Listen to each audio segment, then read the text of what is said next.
Ano kayang gagawin ko nito? Problema pa naman ako sa Philippine story namin. Alala, si Kuya pala, pwede yung makatulong sa akin.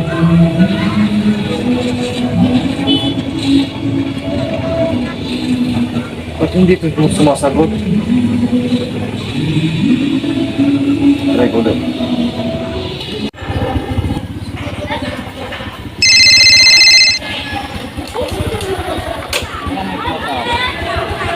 Wala, yung kapatid ko tumatawag. Hello. Oh, bakit? Anong maitutulong ko? Hello Kuya, pwede ba akong tulungan? Kasi ako yung inatasan ng aming guro na magulat at magbahagi ng tungkol sa Philippine story. Kaso hindi ko talaga alam kung anong gagawin kasi hindi ko pa nabasa yung libro at bukas na kasi. Sakto, wala akong pasok ngayon eh. At tama, nagtuturo ako ng Philippine history. Sige Kuya. O, sige, punta ka rito sa Purok-Poke, aantayin kita. Sige Kuya, pupunta ako dyan.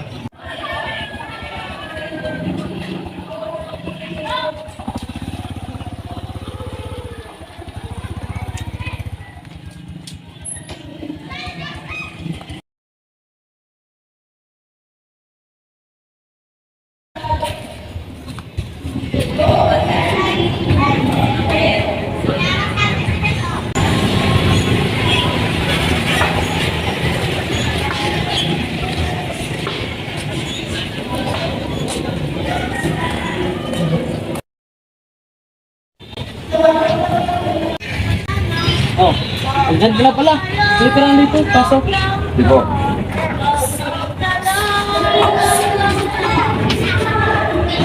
Ulitin mo ngayon sadya mo rito. Ang sadya ko po talaga dito gusto ko sanang malaman kung ano ba talaga ang nangyari noon. Dahil ang subject namin ay tungkol sa pre-Spanish Shelley. Tapos pinasabi ng guro namin na ako daw yung mag-uulat o magsasalaysay tungkol dyan. Gusto ko lang sanang malaman kung ano talagang nangyari noon. Doon sa galing pala doon sa ang mga Pilipino ay malaya pa sa Espanyol hanggang sa tayo ay nasakop ng mga Espanyol until po sa mga Hapon. Yun lang pala eh. Alam mo kapatid, noong unang panahon, hindi pa tayo nasasakop ng mga Espanyol, ay pinamunuan tayo ng mga dato. At ang may kakayahan lang na magkaroon ng bahay at ay yung mga nobles lang. At may mga alipin din sila.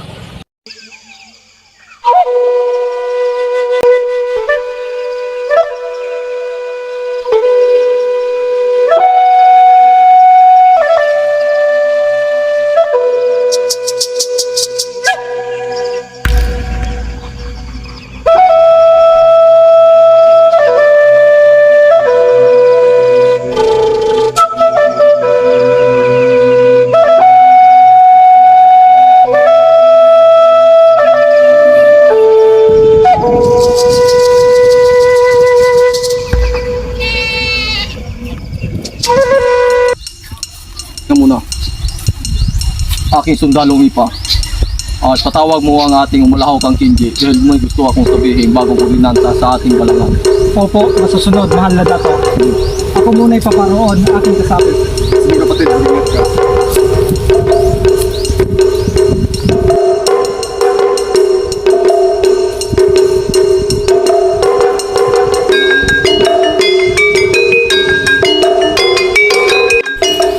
Ipinapatawag ka ng ating mahal na dato.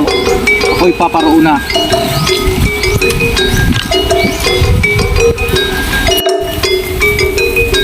Pinapatawag mo raw ako, mahal na dato. O pinapatawag kita dahil may gusto akong sabihin sa ating balangay. Ipaabot mo sa kanila ang bagong ordinansa. Kung sino man ang sumuway at magnakaw ay papatulan ng kamatayan. At bagong ordinansa ay ilulubang ang magnanakaw sa tubig. Kung sino man ang unang umahon, siya ang may kasalanan at papatayin. Susunod. Okay.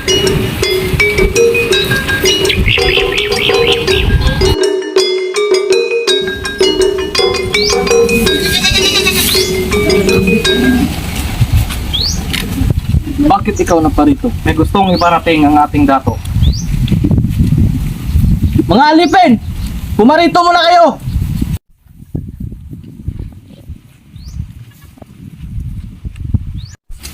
May gustong ipaabot ang ating mahal na dato na panibagong kasunduan.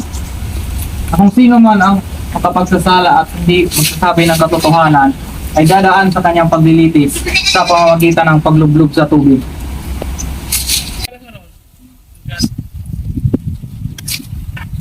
Oh, narinig niyo ba yun? Subukan niyo lang akong pagtaksilan. Malalaman ko din kung sino man sa inyo. Hindi namin magagawang magtaksil sa iyo, mahal na amo.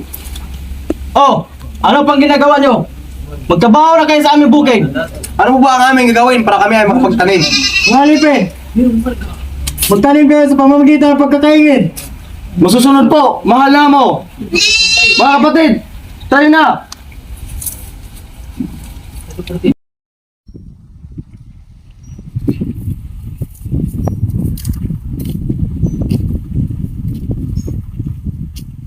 Nakakatakot naman ang bagong ordinansa ng ating dato. Abay, ba't naman kayo natakot? Kontento na ba kayo sa ating nakakain? Tingnan nyo, kumakarang na ng ating mga mula. Sobrang sakit ng tiyan ko sa gutom.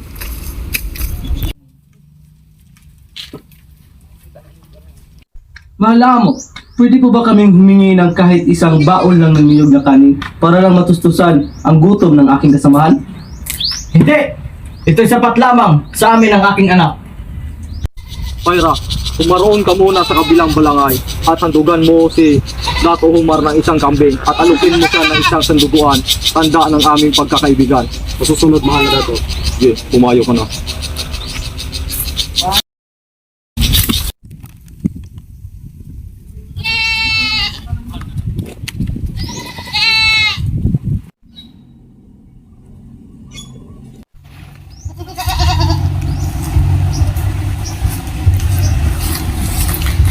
Mahal na Dato Humar, narito po ang sundalo ni Dato Portilio. Papasukin mo.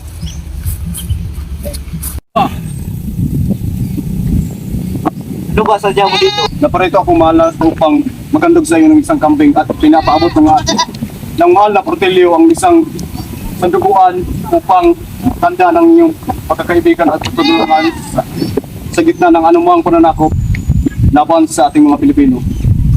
Apa, maganda yan. Para mas lalong tumibay ang ating pagkakaibigan at pagsama ng ating mga balaman. Mahal na Dato, kailan mo ba papupuntahan ang paanyaya ni Dato Portilio?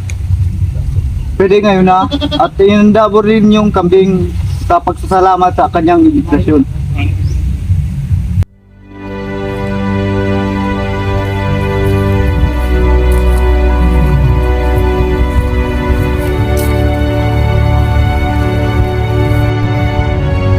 Diyan muna kayo.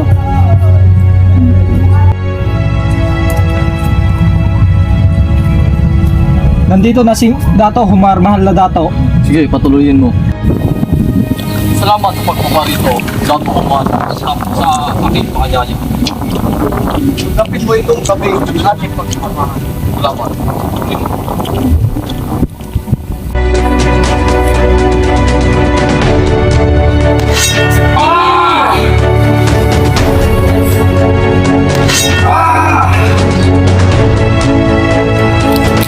Dato Humar, ito ay tanda ng ating pagkakaibigan at pagkasamahan.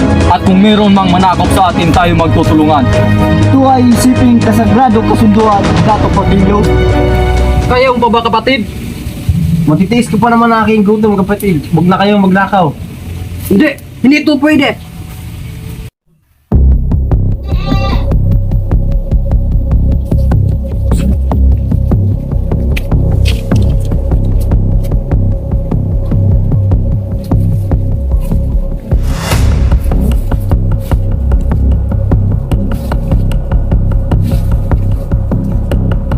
Okay na siguro itong 3 bao ng bigas upang matutusan ng aming gutom.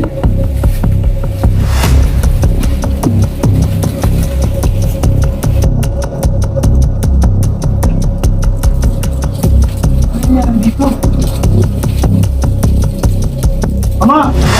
Naubos na ang butil natin bigasan. Ano? Di ba't meron pa naman yan kagabi? Ipatawag mo ating mga alipin. Masusunod po, Ama. Mga alipin, natawag kayo ng Ama. Huwag kayong magsasabi na si Ligris ang nagnakaw at huwag kayong magsusumbong kasi gawa lang naman kung para sa atin.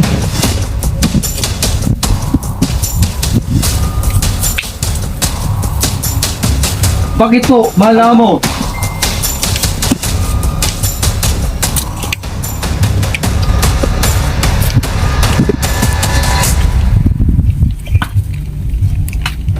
Sinong kumuha ng bigas sa aking bigasan?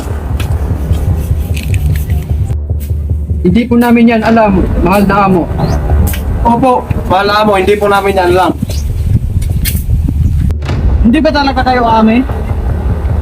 Anak, halika't pumaroon tayo sa mahal na dato upang malaman natin kung sino nagnakaw sa kanila.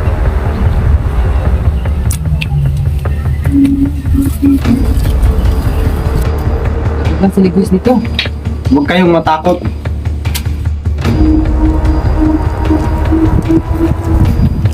Magandang araw, Dato Portillo. Magandang araw din sa'yo. Bakit ka pa rin? Gusto ko po sana malaman kung sino kinuha at nagnakaw ng ating. Ganun ba? Sige, dalhin mo dito ang mga taong iyong nilahat upang ating itisin.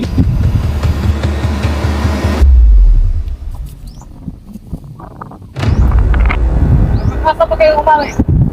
Hindi ba talaga kayo amin? Hindi po talaga namin alam. Ano pag hindi guys?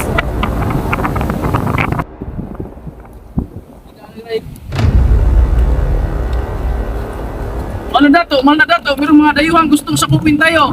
Pasikreta kayo!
Get that idiots and make them slim to work for us. Kapier, General. O aking mahal na asawa, ako muna magtatrabaho sa bukid para tayo ay may makain. Sige, aking asawa, ikaw ang mag-iingat doon at baka ikaw ay saktan ng mga Espanyol.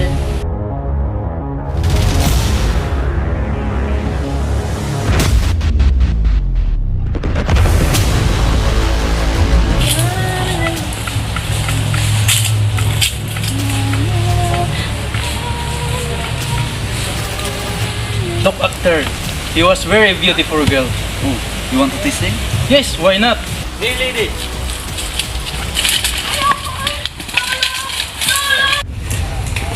Tulong! Tulong! Kuyo na, bitawan niyo ang aking asawa!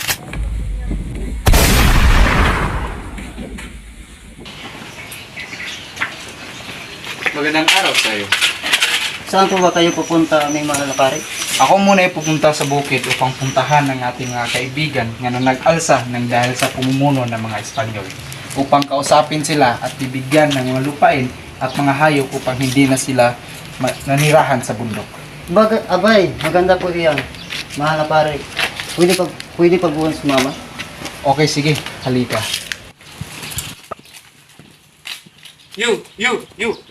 Get this. even the child, get them all and all of the men. And the child who was 13 years old, get them all and bring them to our arsenal to work. Po.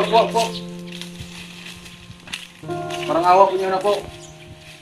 Wag po. Huwag niyo na pong saktan ng aking ama. Maawa na po kayo.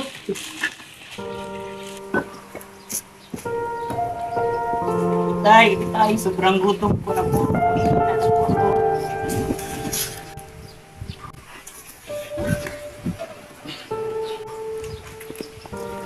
Work. Mark this in your mind, that you have to work for us because we own gold you. Bring that gold to our boat so that we can cross it to Spain.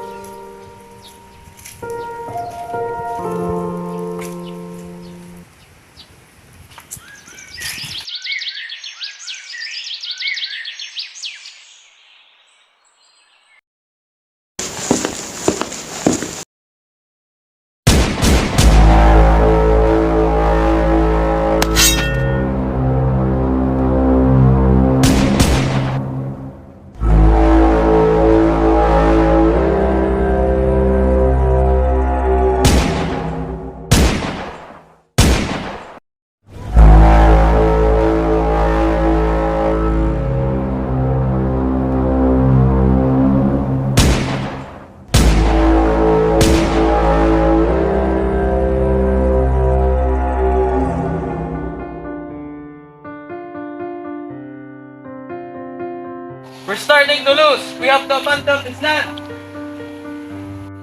Haha, loser, Spaniard! You'll never be on this land again!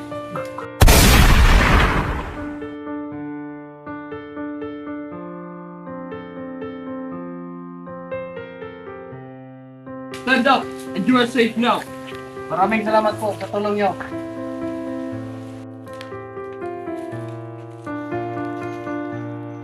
Thank you, General, for your help to make us to be independent in the hands of the Spaniards. You're welcome.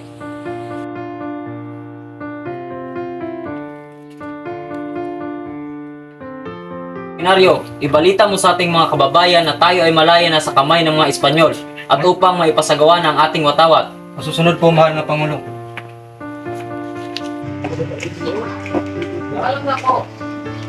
Pinaabot ng ating Pangulo na tayo ay magdiwang sa paglaya natin sa mga Espanyol. Malaya na tayo sa kamay ng mga Espanyol. Mahal na Pangulo, may gusto po kong sabihin sa inyo. Ano yun? At para kang balisa. Kaya natalo agad ng mga Amerikano ang mga Espanyol dahil tayo pala ay pinayakan ng mga Amerikano upang sila na ang makasakop sa atin. Aba, hindi pwede yun! Apolinaryo, ipatawag mo ang mga konseyo para mapag-usapan natin ang ating pag-aalsa laban sa mga Amerikano. Susunod po, mahal na Pangulo. Samahan mo ako.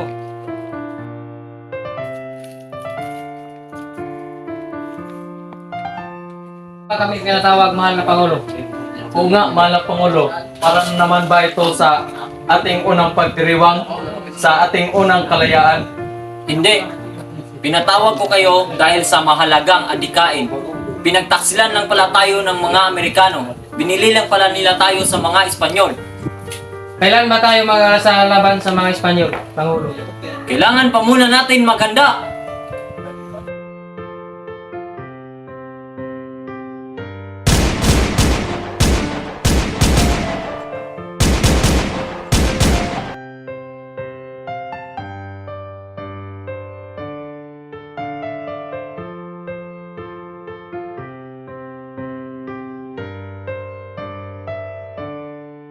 General, we're done killing all the Filipino soldiers that against our law. Good! Go! Capture!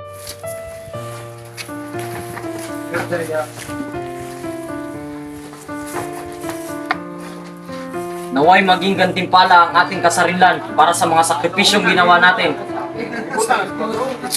Wow!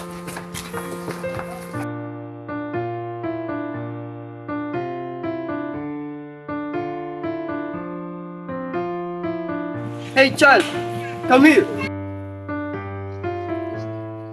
Why are you not speaking? Dude, I thought he did not know how to speak English language. Look, you're correct. I have just an idea. And what was that idea? What if We will teach them to learn. What do you mean? To point out, what if we build a school for poor Filipinos? Oh, it's a great idea. Let's approach General for that. Just wanted to build a school in this island, if it is okay for you. It's good and support that giving land and poor Filipinos intended. Increasing at churches and giving land and develop agriculture. Sir, thank you for teaching me us a better future. Oo nga sir, maraming salamat po at lupa at mapapagtaniman. But don't forget, you are under our law, so you need to work hard and pay our land. General, the Japanese army wanted to invade this land. It's starting to create a war. Piece of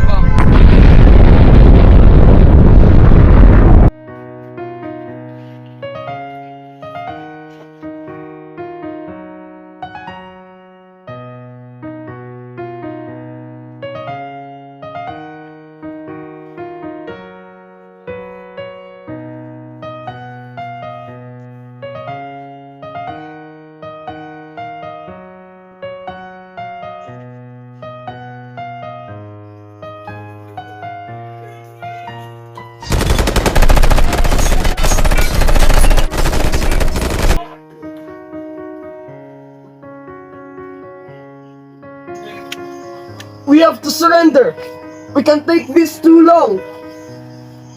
General, you must go too and ask for help.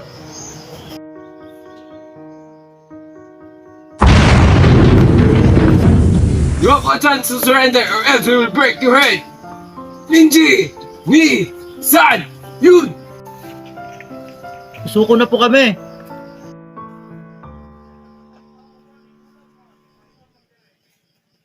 Get them up and let them march to let them know that we are on of them. Okay na say mo na ito, anato o kil.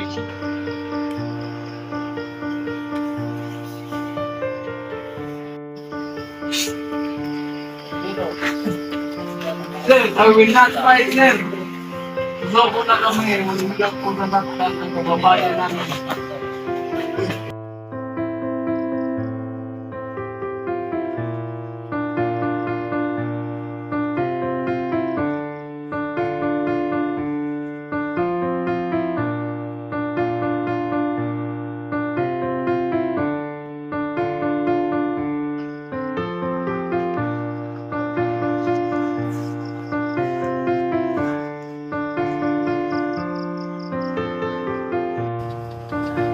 Lord! No sir, magtrabaho na po ako.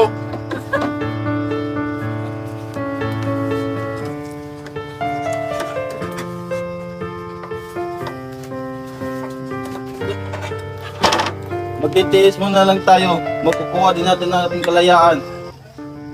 Anak, pumarito ka. Opo, tay. May kailangan kang paggagampanan kahit man masakit sa aking damdamin pero kailangan mo itong gawin. Ano po yan, tay? Kailangan mong paibigin ang mga pinuno ng mga Hapon para mahandaan natin kung kailan tayo lulusob at para mapaabot natin kay General Arthur. Opo, tay. Para po sa ikabubuti ng ating bansa, gagawin ko po yun.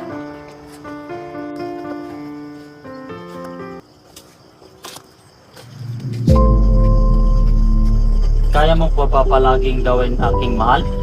Kakayanin ko, mahal, para sa ikabubuti ng ating bansa, gagawin ko ang lahat. Sige mahal, pero paghanda ng ating Gorsilas at pag magbalik ni si General MacArthur, ako mismo ang puputol sa ulo ng Japanese na yan. Oo, mahal. Mag-iingat lang ako at ikaw din, mag-iingat ka din. Thank you, mahal.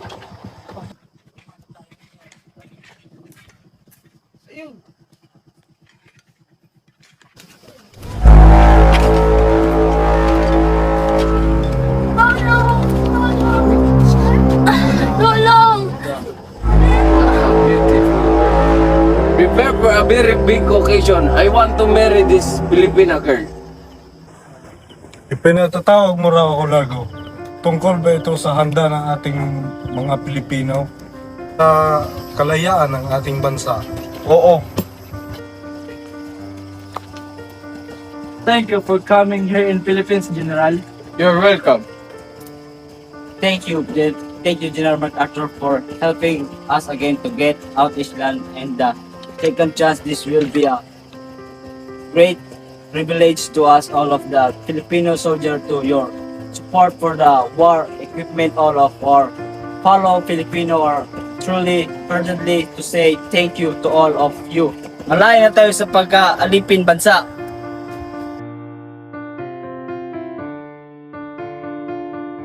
Salamat kuya. Ngayon, naiintindihan ko na talaga kung ano talaga ang nangyari. At hindi na ako matatakot na magsalaysay sa aking mga klase at lalo-lalo na sa aking guro. Maraming salamat po talaga. Ay kuya, may dagdag pa pala akong katanungan. Ano yun? Hindi po ba yung mga bata ngayon hindi na nagrespeto sa kanilang magulang at lalong-lalo na hindi na nagmamano sa mga nakakatanda? Kasi nakita ko kasi yung mga kabataan ngayon kapag nakasalubong sila ng mas matanda sa kanila, hindi na sila nagmamano at napansin ko rin na ang mga bata hindi aktibo sa pagsali sa mga aktibidad kagaya ng buwan ng wika. Pwede po ito yun.